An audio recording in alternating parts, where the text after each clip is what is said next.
The fact that it has this mezzanine level, a lot of the hotels don't have this high a ceiling in the casino, and it's one of the things that makes it so film friendly, is because you can set your lights and you have this tremendous view out of the balcony. A lot of times in casinos, the ceilings are 12-foot ceilings, so the lights are right there on top of you, and there's really nowhere to put your camera to look down on it, or just see the whole spread as you can. You really don't have a lot of control. It's one of those situations where, you know, it's a lot of good things and a lot of bad things can happen. The good things are that you end up with a ton of production value. It looked like we had 1 million extras that day. We were only controlling the immediate traffic around the Wraith, and you know, the rest was the public. And you know, you really hope you don't get a couple of you know, goofs waving at the camera or jumping up and down or interfering with you in some way that negatively affects your shot. Well, for me it was a lot of fun. We had a lot of people who were corralling you know, the public, trying to make sure that they didn't walk through our shot or wave at us. And, you know, hey, what you doing? You making a TV show here? It's not that complicated a sequence. We're basically just running our Wraith through the casino. This is a little music montage as he makes his way through the hotel and up to the suite where he's going to be playing the card game. But we really wanted to feature kind of the flavor of Vegas and being inside a casino, and you know, we went to all the trouble to come down here, so we wanted to actually, you know, shoot some stuff on the floor.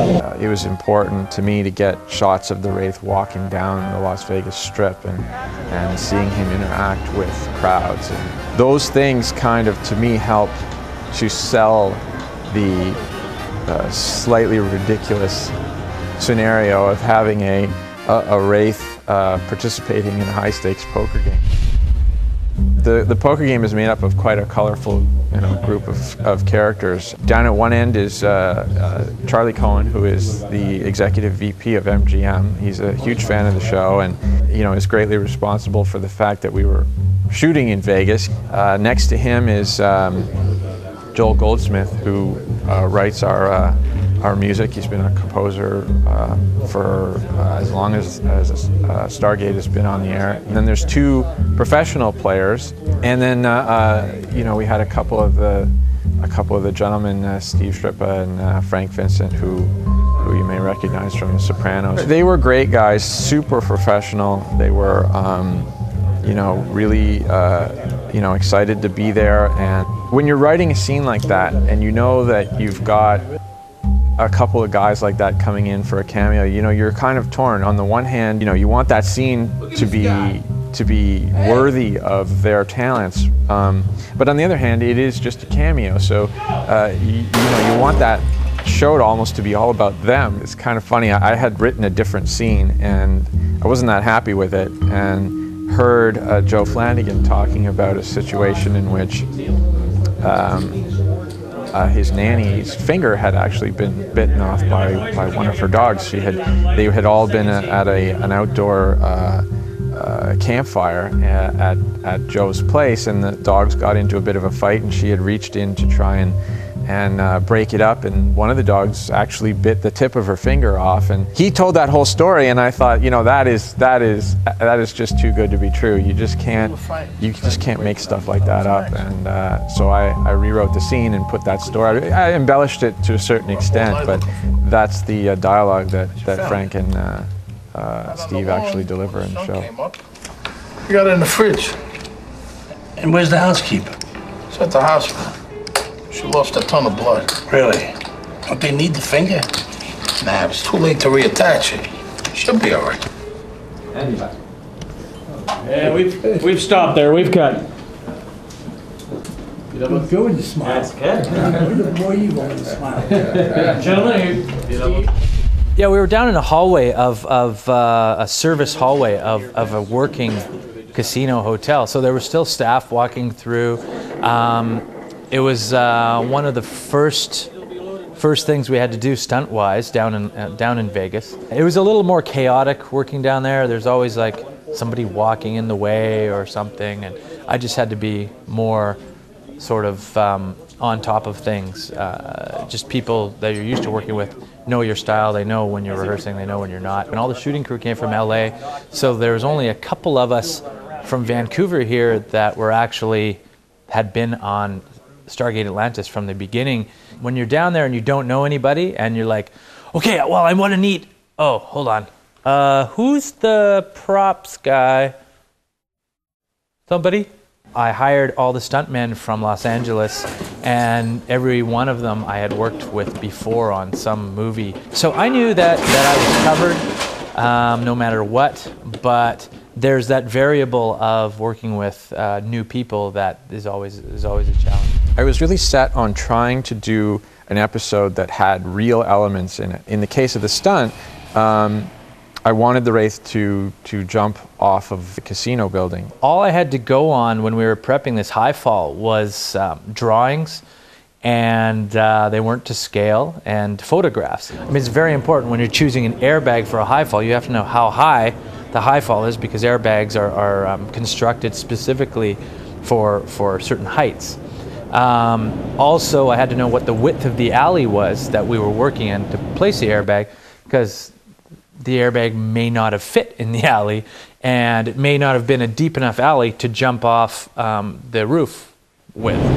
What we have behind me right here is an airbag made for high falls. This one here is rated up to 80 feet. It takes about 45 minutes to get this rolled out and blown up and ready to jump in. We've just finished, as you can see down here, just finished marking it. I've had my stunt performer, Andy Dillon, up at the top there, spotting exactly where he wants the bag, and we've shuffled it around to his specs and basically ready to go. What I'm hoping is that he's going to jump off and look as cool as possible. All of the cool stuff that makes action characters look good is the stunt guys. And the stunt guy is the one that's putting his life on the line to make the character and the shot look as cool as possible.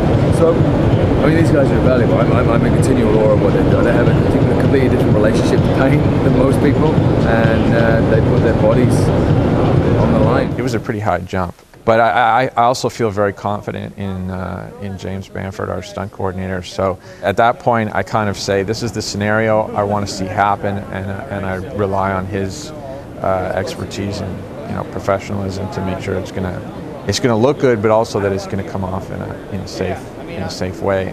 What Andy needed to know to perform this particular high fall was what I needed from him in the air. What Andy's about to perform is called, the style of high fall is called a face-off. So what he does is he steps off, straight off the side of the building, 1 foot off, as if he were running from the other end of the roof. He steps off and falls down face first. He'll end up flattening out and come down like this sort of trajectory, stomach first, like so. And about 10 feet from the bag, he'll spin himself, like so, and end up on his back. We got him up on the roof, and he looked at it. We threw a couple rehearsal water bottles wrapped in towels over, so he could see the trajectory of the fall. And once he saw that, and he confirmed that the trajectory was fine for him, then he was ready to go.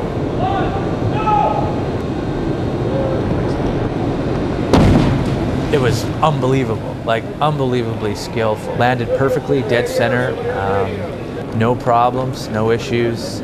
It was all hugs, and everybody was happy, and then we went on to the next scene. Thank you. Yeah. Thank you, buddy. Safety is the key when jumping off a roof. I always feel like, the amount of work is never really reflected in the final episode. You watch it, it's 42 minutes, and people kind of like it, and then they forget about it. For the most part, it was really, really easy and super cool as far as being able to make it look like we were in Las Vegas and on the Strip and in the casino.